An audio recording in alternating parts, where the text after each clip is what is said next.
Your figures come to life, killed, or get trampled. Hello and welcome, G.I. Joe Classified fans and peoples. We are taking a look at the retro cardback G.I. Joe Classified G.I. Joe Troopers. You know, I like the team aspects of G.I. Joe, the individual aspects, the various talents that an individual possesses. So for me, the troop builders don't really fit into my vision of what G.I. Joe is about. You know, we may want a couple guys in the background. I'm only going to troop build these up to 2. This is going to be it for me. One thought that I had for folks who wanted to troop build these up is to also use the police officer head sculpts. So that would give you 2 more unique head sculpts if you wanted to have a little squad of 4 of these guys, all with different looks. But let's go ahead and get into these guys. It looks like we have quite a bit of reuse from Grunt, other than torso. I was trying to figure out where that torso comes from, and I haven't figured it out yet.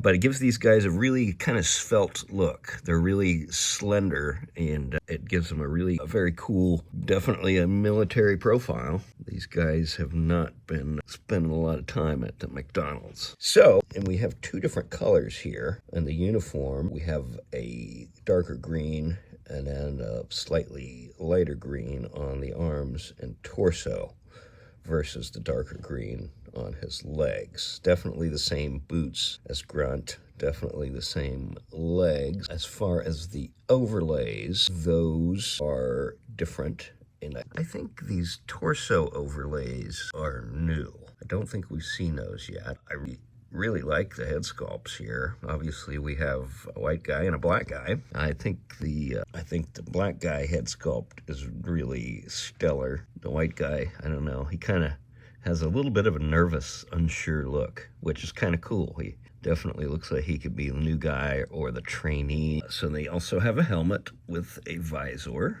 There we go. That's a good look. And no backpack. There, of course, is a peg back there. He's got a pistol, and we're missing the suppressor, although we do have the spot for the suppressor. And he also has a laser pistol. I'm sorry, a laser rifle. So, in addition to the assault rifle. So, and then of course we have the extra head sculpt and also a pair of fists. So each figure does have trigger hands and punching hands in addition to the alternate head sculpt. So another thing that kind of strikes me is the gold detailing. It seems like that should be something reserved for senior officers, but I don't know. I'm not a military guy. I don't know. So obviously reuse with all of the weapons, I think, except these helmets. I don't think we've seen these helmets yet. Is this reuse of Duke's helmet? I don't think it's, and I could be wrong.